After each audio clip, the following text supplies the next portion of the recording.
रंग रहे रूप रहे काया रहे निरोग, और भांग का सेवन करो तो निकट नहीं आए रोग। वाह भाई वाह, मजा आ गया।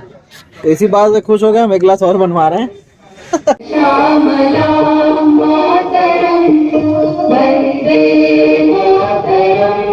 ये रावण की मूर्ति के पीछे बैठा हुआ, आपको यहाँ से आपको एक 360 डिग्री व्यूज देने के लिए मैं रुका हूँ। जिनमें हम अभी 5 बजे आना हुआ था हमारा, और बहुत ही अच्छा लग रहा है महाकाल लोक में।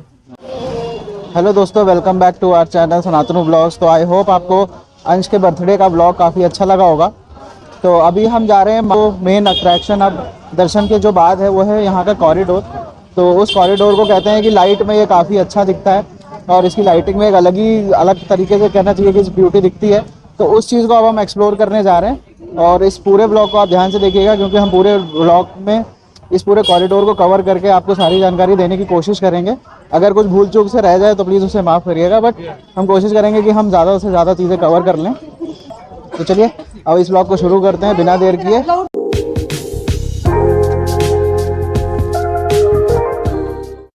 तो ये वो वही गली है जो दिन में हम महाकाल के दर्शन करने के लिए गए थे। तो अगर मैं आपको शाम को दिखाऊं यहाँ की मार्केट, तो ये मेन रोड है यहाँ का, और इसमें ही हमने अपना स्टे लिया हुआ है। काफ़ी जगमगा रही है, काफ़ी कलरफुल और रंग बिरंगी यहाँ की मार्केट है एज यूजुअल, क्योंकि बाबा महाकाल के दर्शन के चक्कर में यहाँ पे काफ़ी वो रहता है। आप पीछे देख सकते हैं, ये जो ब्लू कलर का अभी दिखा रहे हैं ये मेन मंदिर है, और ये भी प्रेम मंदिर की तर्ज पे, इसमें भी कलर्स बदलते रहते हैं। तो काफ़ी अच्छी लाइटिंग की व्यवस्था है यहाँ पर। तो आप देख सकते हैं कि अभी हम इस साइड से आए हैं, और दोपहर में दर्शन करने के लिए हम इस तरफ चले गए थे। तो अब ये पूरी मार्केट सज चुकी है, जो रात में काफ़ी अच्छी दिख रही है। ये है पूरी मार्केट यहाँ की, और सामने ये जो आपको मंदिर दिख रहा है ये है भारत माता मंदिर।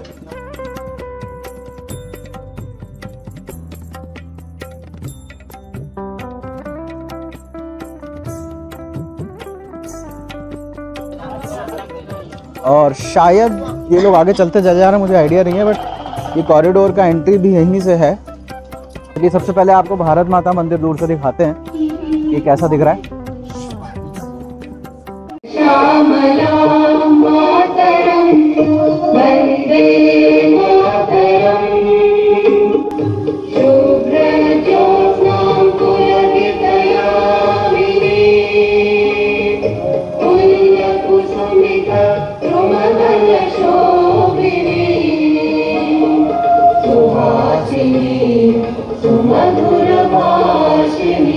तो अभी आपने बहुत अच्छा राष्ट्रीय गीत सुना, और ये है भारत माता का मंदिर।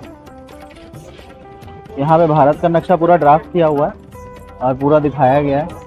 तो इस नक्शे को ध्यान से देखिए, तो इसमें अलग अलग ज्योतिर्लिंगों को दिखाया गया। तो ये है रामेश्वरम, और इसी तरह से अलग अलग जितने भी ज्योतिर्लिंग हैं, यानी कि 12 ज्योतिर्लिंग जो पूरे भारत में स्थित हैं, उन सबको दिखाया गया है।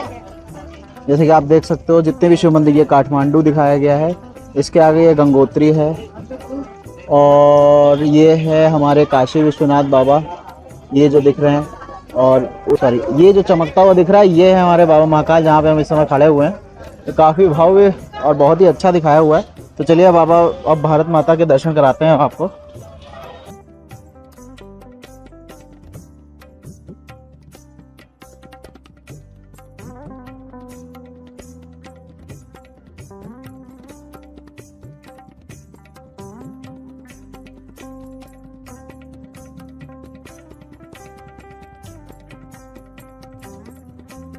तो भारत माता मंदिर के दर्शन करने के बाद अब हम जा रहे हैं कॉरिडोर की तरफ, और ये देखिए कितना सुंदर यहाँ से दिख रहा है कॉरिडोर।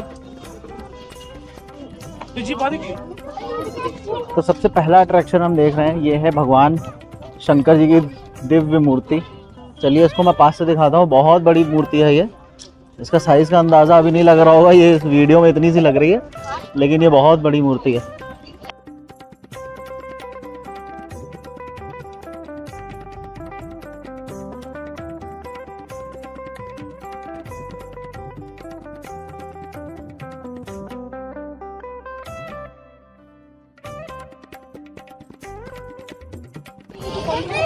तो अभी हम यहाँ पे भगवान शंकर के साथ अच्छी फ़ोटो लेके उसको उनके दर्शन करते हुए अब आ गए हैं हम यहाँ पे कॉरिडोर में। तो अब आपको हम कॉरिडोर में कितनी महीन तरीके से कलाकारी करके जो मूर्तियाँ बनाई गई हैं वो एक एक करके हम सब कुछ दिखाएंगे आपको। जैसा कि मैंने दिखाया है कि आप ये शंकर जी के भगवान जी के मंदिर को दर्शन करते हुए ये यहाँ की एंट्री थी। और यहाँ से जब आप सीधे आओगे तो सबसे पहले दर्शन होंगे आपको हमारे हनुमान जी के, पंचमुखी हनुमान जी। और उनके जस्ट बगल में जो मूर्ति है वो भी हम देख के बता दिए हैं, दत्तात्रेय अवतार। ये भगवान के डिफरेंट अवतारों को यहाँ पे दिखाया गया है। तो ये है दत्तात्रेय अवतार। उन्हीं के बगल में श्री शिव मोहिनी पुत्र भगवान अयप्पा भगवान जी है, जिनकी मूर्ति देखिए कितनी अच्छी लग रही है, बिल्कुल गोल्डन कलर की लग रही है, एकदम मस्त। एक एक मूर्ति में जिस तरह की कलाकारी दिखाई गई है और जिस तरह से क्लैरिटी लाई गई है वो देखते ही बनता है। और ये रहा सामने भारत माता का मंदिर जो हमने ऑलरेडी आपको दिखाया। और ये पूरा रास्ता जो है कॉरिडोर का है। तो कॉरिडोर का मतलब है कि एक लंबा सा रास्ता है जो, अगर मैं गलत नहीं हूँ तो इसकी पूरी दीवार करीब 1 किलोमीटर से भी ज़्यादा लंबी है। तो इस कॉरिडोर में घूमने के लिए मैंने अभी देखा कि कुछ बैटरी रिक्शे भी चल रहे हैं। तो अब ये नहीं समझ में आ रहा इधर जाएं कि इधर जाएं, क्योंकि दोनों ही तरफ पूरा बना हुआ है कॉरिडोर। तो चलिए पहले हम अपने लेफ़्ट साइड चल के आपको एक्सप्लोर करके दिखाते हैं क्या क्या चीज़ें अवेलेबल हैं।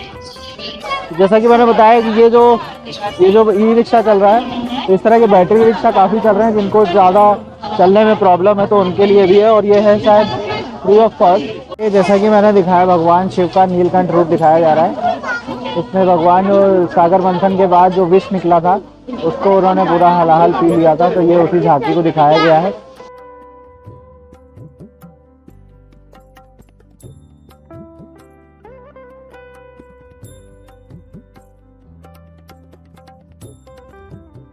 जैसा कि आप देख सकते हो कि ये जो पूरा एक देखो शेषनाग है और बीच में ये जो क्या नाम है पर्वत है, जो कोई पर्वत का, सॉरी मैं नाम भूल गया, उस पर्वत के चारों ओर शेषनाग लिपटे हुए हैं और भगवान शिव जो उससे विष निकला है उसको पूरा पीने में लगे हुए हैं। तो भगवान शंकर की सुंदर सी झांकी को देखने के बाद यहाँ पर एक सुंदर सी एक और झांकी दिखाई गई है, जिसको मैं जल्दी से आपको दिखाता हूँ। इसमें दिखाया गया है श्री गणेश व पार्वती जी की क्रीड़ा का करते हुए, कैसे गणेश जी इनको पार्वती जी को परेशान कर रहे हैं। तो इसमें अगर आप देख सकते हो तो इसमें मोदक भी बनाकर रखे गए हैं, जो पार्वती जी से पीछे छुपकर गणेश जी लेने की कोशिश कर रहे हैं। कैमरे में इतना ज़्यादा नहीं अच्छा दिख रहा है, आई एम दैट श्योर, जो नेकेड आई से दिखता है। और सच में ये खूबसूरत कॉरिडोर जो बनाया हुआ है बहुत अच्छा बनाया हुआ है, एक बहुत ही अच्छा अट्रैक्शन है। तो यहाँ पे जो भी आता है भक्त उसको ज़रूर ये चीज़ नहीं करनी चाहिए। और ये है वो बैटरी रिक्शा जो मैं बता रहा था, फ्री ऑफ कॉस्ट चलते हैं इस कॉरिडोर को पूरा दर्शन कराने के लिए। तो अब हम शंकर जी को देखने के बाद यहाँ पे आए हैं और यहाँ पे दिखाया गया है रावण का कैलाश पर्वत उठाना। ये देखिए कितनी सुंदर झांकी है यहाँ पे। चले रावण जिसके 10 सर हैं और उसने कैलाश पर्वत को उठा रखा है, जिसमें भगवान शंकर अपने पार्वती माता और बच्चों के साथ में और अपने गणों के साथ में बैठे हुए हैं। बड़ा ही सुंदर यहाँ पे दृश्य दिखाया गया है। तो ये पूरी कॉरिडोर की दीवार है, ऐसा कहा जाता है ये पूरी 1 किलोमीटर लंबी है, जिसको हम अभी देखेंगे जाके। हर थोड़ी थोड़ी दूर पे इतनी सुंदर सुंदर मूर्तियाँ लगा रखी हैं इन्होंने। चलिए थोड़ा सा ऊपर से चल के देखते हैं इसको। ये भी एक अच्छी मूर्ति है। लाइट्स देखिए कितना अच्छा बनाया गया। और अगर मैं आपको पूरा कॉरिडोर दिखाऊं तो हमने स्टार्ट किया था वहाँ से जहाँ पे ये शंकर जी की पूरी मूर्ति है और फाउंटेन वगैरह लगा हुआ है। यहाँ से चलते हुए पूरा इस दीवार को कवर करते हुए और जहाँ पर वो पानी में रंग बिरंगी लाइटें लगी हैं उसके आगे तक पूरा कॉरिडोर है। ये रावण की मूर्ति के पीछे बैठा हुआ है। आपको यहाँ से आपको एक 360 डिग्री व्यूज़ देने के लिए मैं रुका हूँ। ये देखिए यहाँ से मैं 360 डिग्री आपको पूरा व्यू दिखाता हूँ यहाँ का, इस पूरे मंदिर के कॉरिडोर का। ये अंश खेलने में लगा हुआ है अपना। और ये पूरी दीवार लंबी सी जा रही है आगे तक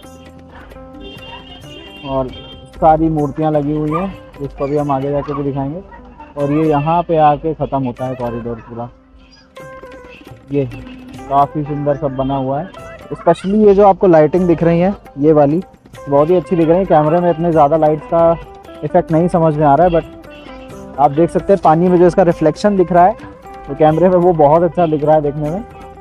स्पेशली ये जो सामने आपको बिल्डिंग्स दिख रही हैं इनका जो रिफ्लेक्शन है, और प्लस ये जो आपको दिख रही है ये डक्स हैं, डक्स वगैरह बैठी हुई हैं इस पूरे पॉन्ड पे। ये एक आर्टिफिशियल पॉन्ड है, इसको बनाया गया है।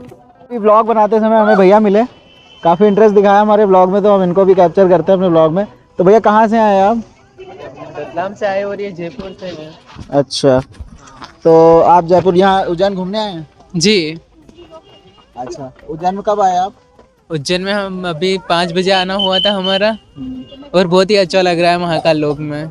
मैम कुछ कहना चाह रही है, अपने विचार व्यक्त करना चाह रही है मैम, बोलिए। मिल गया हमारे को तो ठीक है। कोई बात नहीं, बोलिए बोलिए, जैसा भी होगा मैं सही सही डाल दूंगा। हाँ, हम कल परसों भस्म आरती के दर्शन करेंगे और ये आए हैं जयपुर से, तो इन्हें बहुत इच्छा है कि भोले बाबा के भस्म आरती के दर्शन हो। नहीं नहीं, बहुत मतलब जो आता है बोलते हैं कि भस्म आरती तो लेकर ही जानी हाँ, चाहिए। वो बहुत मुश्किल से मिलती है, तो उसके लिए हमारा हो गया है बुकिंग। तो अंश काफ़ी थक गया था, तो हमने उसको बैठा दिया एक जगह। तो अब मैं जल्दी से इन सारे अच्छी अच्छी मूर्तियों को कवर करके आपको दिखाता हूँ कि ये है विवाह के वर के रूप में जाने वाले शिव की शोभा यात्रा। तो ये जब भगवान शंकर अपनी शादी के लिए निकल रहे थे, तो ये जिस तरह की बारात थी, तो आप देख सकते हैं यहाँ पे ये ढोलक लिए हुए उनके गढ़ साथी वगैरह, कोई बाजा बजा रहा है, और भगवान शंकर दूल्हा बने हुए नंदी बैल के ऊपर बैठे हुए हैं। हर मूर्ति एक नई कहानी को दिखाती है।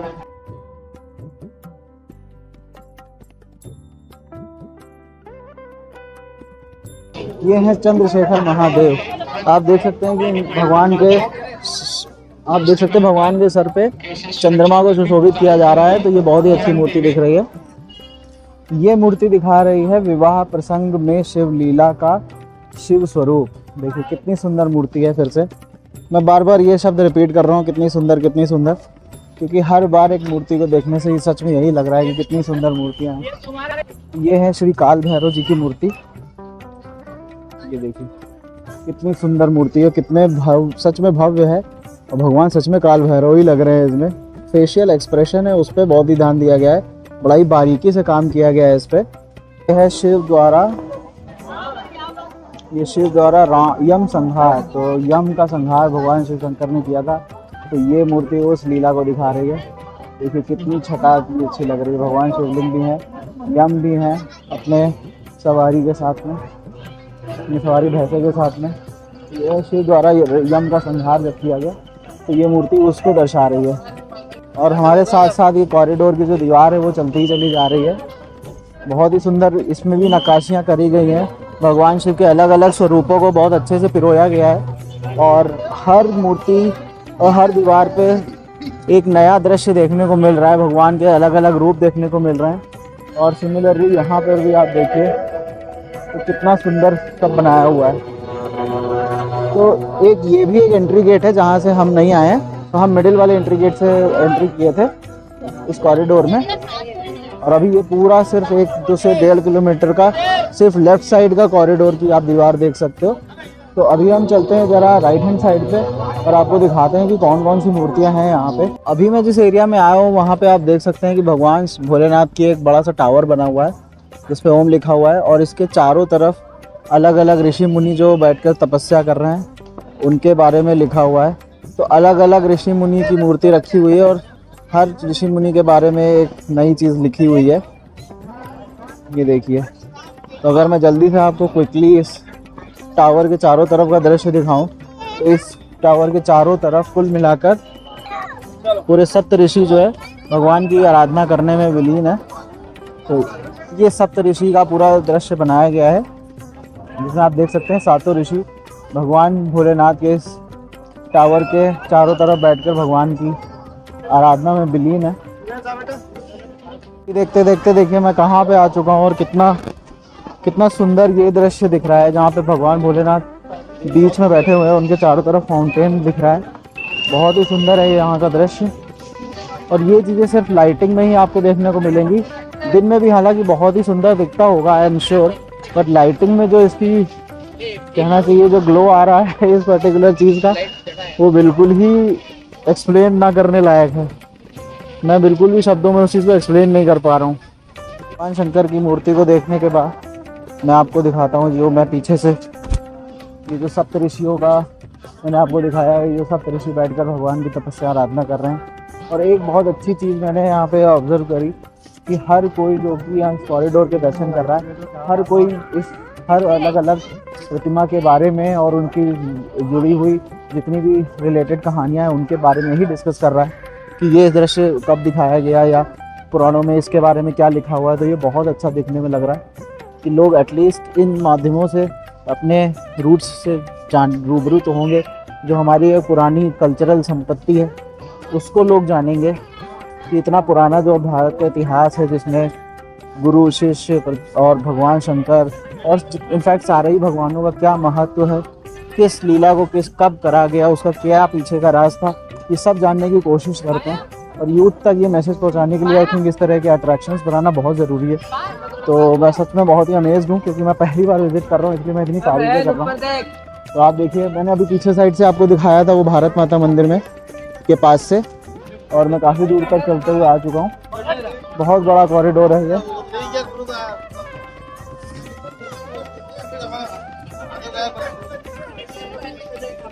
चलते चलते मैं आ चुका हूँ यहाँ पर जिसमें लिखा है महाकाल ई रिक्शा स्थल और त्रिवेणी मंडप म्यूज़ियम। तो म्यूज़ियम में तो देखते हैं अगर कुछ मिलता है हमें। यहाँ पे बच्चों के लिए कुछ बनाया हुआ है और हमारे भगवान श्री गणेश जी बैठे हुए हैं, भगवान शंकर के पुत्र। तो जहाँ शंकर जी वहाँ तो भगवान गणेश जी का होना लाजमी है।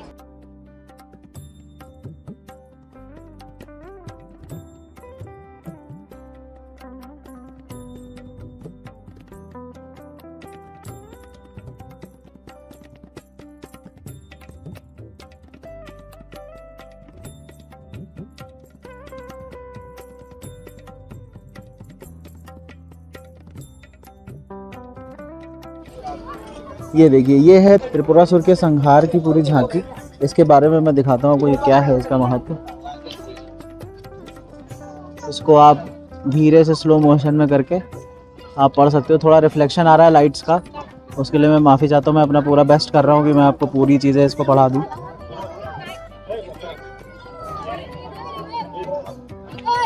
ये है इसके बारे में और इसके जस्ट पीछे है इसकी पूरी झांकी। कितना सुंदर है, कितने डिटेलिंग में काम किया गया है, मतलब देखते ही बनना। मैं फिर से वही कहूँगा कि मूर्तियों की कलाकारी पे बहुत ज़्यादा ध्यान दिया गया है। तो इस तरह से मैं ये नहीं कहूँगा इस बार हमने, क्योंकि मैंने ही सिर्फ घूमा है, ये अंश के चक्कर में तनु को नहीं घूमने को मिल पाया। हमने पूरी कोशिश करी कि आपको इस पूरे कॉरिडोर का एक एक चप्पा दिखाया जाए और मेन चीज़ें जो भी चीज़ें हैं वो सब कुछ दिखाई दें। तो हमने भी दिखाया कि आप अगर जैसे कोई नहीं चल पाता है, जैसे कि मेरी जो सासू माँ है वो आई है, नहीं चल पाई, लेकिन हमें इतना आइडिया नहीं था कि ये बैटरी रिक्शा वगैरह मिलते हैं जो फ्री ऑफ कॉस्ट है यहाँ पे, और उसके थ्रू भी आप देख सकते हो। बट उसमें एक डिसएडवांटेज ये है कि आप रुक कर कहीं पे अगर फ़ोटो लेना चाहो या आप सोचो कि कहीं पे रुक के मैं थोड़ी देर और उस मूर्ति को देख लूँ, जैसे कुछ मूर्तियाँ थी वो एकदम ऐसी थी कि बस आप निहारते रहिए। मैं को बात सही कही है कि पहले भी मानता था कि ये बहुत फिजूल खर्ची है, इतना नहीं करना चाहिए। लेकिन मैंने एक चीज़ ऑब्जर्व करी पूरे ब्लॉग बनाने के दौरान, जितने भी लोगों से मैंने बात किया और जितना मैंने सुना उनकी बातों को, तो हर कोई हर एक मूर्ति के बारे में बात कर रहा था और ये बात करने की कोशिश कर रहा था कि इस पर्टिकुलर झांकी में क्या दिखाया गया है, उस समय क्या सीन था। तो मुझको ये देखकर बहुत अच्छा लगा कि हमारी जो यंग जनरेशन है उनको इस तरफ अट्रैक्ट करने के लिए और हमारे रूट से वाकिफ कराने के लिए इस तरह के अट्रैक्शंस बनाना बहुत ज़रूरी है, जिसके थ्रू जो है वो ताकि फ्यूचर में जो ऐसे बच्चे हैं जिन्हें अभी कुछ समझ नहीं आ रहा कि हमने क्या देखा यहाँ पे या इन्होंने क्या देखा, तो एटलीस्ट बड़े होकर उन्हें समझ में आएगा कि इसका रीजन क्या है, हम लोग यहाँ पे आए हैं, यहाँ पे क्यों आना है। सही बात है ये। तो ये सब चीजें बच्चों को दिखाना भी बहुत जरूरी है, बहुत ज़रूरी है। तो हमारे रूट से हमें जुड़े रहना चाहिए, हमारा हिंदू धर्म हमें बचा के रखना चाहिए। और ये सिर्फ धर्म स्पेसिफिक बात नहीं है, हर धर्म के लिए इस तरह के उपाय होते रहने चाहिए। और अगर मैं अपनी घड़ी को ठीक से दिखाऊं तो मैं करीब 17,000 स्टेप आज चल चुका हूं।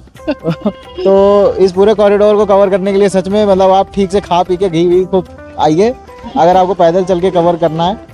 तो इस व्लॉग को यहीं पे एंड करते हैं। होप आपको हमारे अंश के बर्थडे का व्लॉग और ये भी व्लॉग बहुत अच्छा लगा होगा। अगर आपको अच्छा लगा हो तो प्लीज़ इस व्लॉग को लाइक करिए, शेयर कीजिए इस वीडियो को ज़्यादा से ज़्यादा लोगों के साथ, सो दैट वो भी उज्जैन आए और उनको पता रहे कि उन्हें क्या क्या चीज़ें कवर करनी है। तो इस व्लॉग के बाद अगर मैं बात करूं कि हमारे आइटनरी में क्या है, तो कल हमें भस्म आरती की टोकन नहीं मिल पाया, तो हम कल भस्म आरती को नहीं अटेंड कर पाएंगे। तो कोशिश करेंगे रात में आके हम टोकन ले लें, सो दैट संडे की सुबह का हमें भस्म आरती का मिल जाए टोकन और मिल जाने की अनुमति मिल जाए।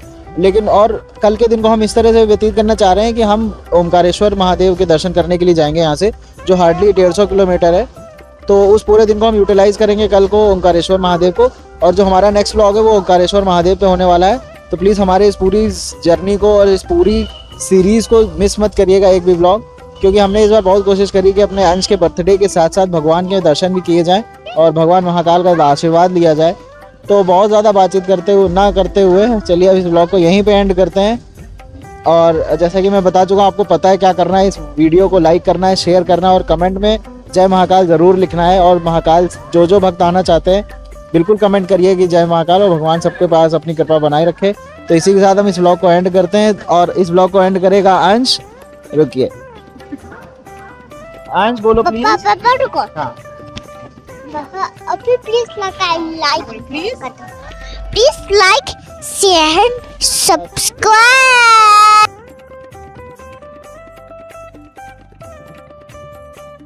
वीडियो हमारा YouTube चैनल है, बताते जाना क्या क्या डाल रहे हो आप, ठीक है। तो ये दुकान में अभी दिखाता हूँ, महाकालेश्वर भांग गोटा शाही ठंडाई मंदिर के बिल्कुल पास है। ये क्या डाला अंकल जी? ये है शक्कर का बूरा, काजू बादाम खसखस, ये डाल रहे हैं दही। रबड़ी बड़ी पतली है आपकी। अच्छा, ये भांग चढ़ेगी हैं? भांग चढ़ेगी? हाँ भांग तो चढ़ेगी, भांग डलवाओगे तो भांग चढ़ेगी। ये चीकू है, चीकू। दूध कौन सा होता है? Full cream? दूध आजकल तो डेयरी का आता है। देखो भांग इतना डाल दें, कम करो थोड़ा। हाँ इतना डाल दो। महाकाल सुबह उठ तो जाएंगे ना।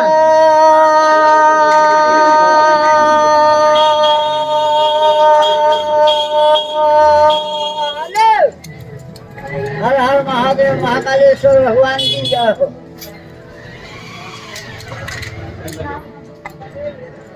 बहुत मन से बना रहे।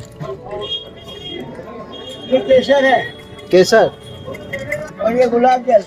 अरे वाह, हो गया रेडी है। दो में करना, हाँ 2 जगह करना। एक पैक कर देना है इसको। ये करना है क्या? एक पैक कर दो, इसको पैक कर दो, इतना हम पी लेंगे। ना एक थैली दे दो पार्सल की। यार है तो थोड़ी सी भांग दे देना, तुम दे देना। एक पुड़िया दे दो 10 वाली। बहुत अच्छी है भाई। अरे नहीं छोटी सी ना, ये नहीं वो गीली वाली पीली वाली है ना, उसमें बांध के रखना पड़ती है। बहुत अच्छी है, पता नहीं भांग का असर होगा कि नहीं होगा, लेकिन मैंने पी तो लिया है। पीने में तो बहुत अच्छी लग रही है। ये आप देख सकते हैं विकी ने थोड़ी सी पैक करा ली है। क्या करोगे इसका? टेस्ट करना। अच्छा, अंकल जी ने बहुत बढ़िया है अभी हम लोगों को सुनाया है जुमला। रंग रहे रूप रहे काया रहे निरोग, रंग रहे रूप रहे काया रहे निरोग, और भांग का सेवन करो तो निकट नहीं आए रोग। वाह भाई वाह, मजा आ गया। इसी बात से खुश हो गए, हम एक गिलास और बनवा रहे हैं।